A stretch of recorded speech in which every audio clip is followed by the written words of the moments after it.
Hi guys, Sam here with today's thought for the day, and this week we're thinking about the Great Commission that Jesus gave to his disciples to go and be his witnesses in Jerusalem and Judea and Samaria and to the ends of the earth. And yesterday we were thinking about Jerusalem and Judea and how Jesus was telling his disciples to go to the people who they knew and the people around them and the people who they were familiar with and to share his message with them, and how he's kind of encouraging us to do the same. Well, today I wanted to think about Samaria, and you may have heard the story of the Good Samaritan. It's a story where a guy is going along the road, gets beaten up and mugged and left for dead, and the person who actually ends up helping him is a Samaritan. And the reason that Jesus used this story was because it was so shocking that a Samaritan would help a Jew because they hated each other. The Jews considered the Samaritans to be like some kind of subversion of their religion, like some kind of fake knockoff Jews, and they didn't like each other. They'd have fights, they'd argue.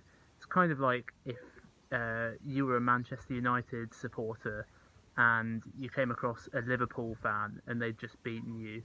You know, that's probably how you'd feel about Samaritans. But Jesus specifically instructs his followers to be his witnesses in Samaria, the place where the Samaritans lived. So, why would he do that? Well, I think it's because it's important that as Jesus' witnesses and disciples, we don't just share Jesus' message and Jesus' love with the people who are like us, who we like, who are our friends, who are our buddies, our families, but also with the people who we maybe don't like or who we don't really get on with.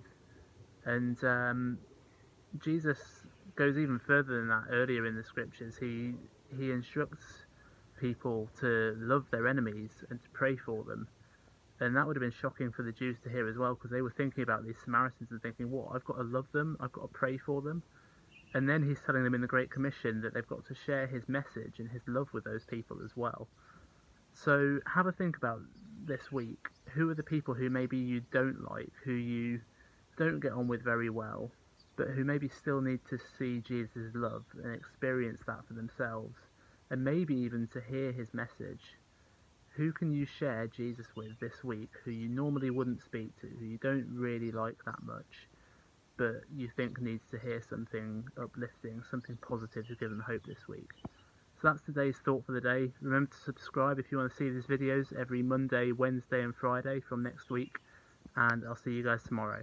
Bye!